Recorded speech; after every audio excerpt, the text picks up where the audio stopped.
Hey everyone, it's Nina and Nkechi and I'm back with a video. So today we filmed this look with the voltage palette, and I also stretched my hair. I am one of those people that I'm like, shrinkage, why are you doing this to me? So I stretched my hair because I saw some videos on YouTube, so I tried it and I love it. Yeah, so we're gonna get into the video. I hope you guys enjoy. Don't forget to like, comment, and subscribe. So I know you guys are looking like, why is this girl looking like Sideshow Bob? Well, I saw on YouTube that if you stretch your hair overnight, like kind of just put it in mini ponytails, that it stretches your hair and minimizes shrinkage. So that's what I did here. And right now I'm just getting ready to do my edges, and then we're gonna go ahead and get into the rest of the video.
And that is it, guys. I hope you guys love this video. I am absolutely in love with this look. This is going to be my new go-to for my hair, stretching my hair. And also, I love the makeup. I love how it turned out.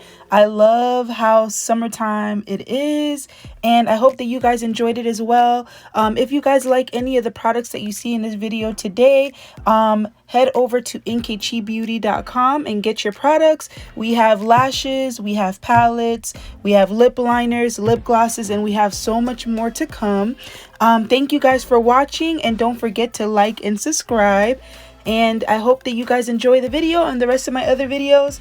And have a great day, guys. Bye.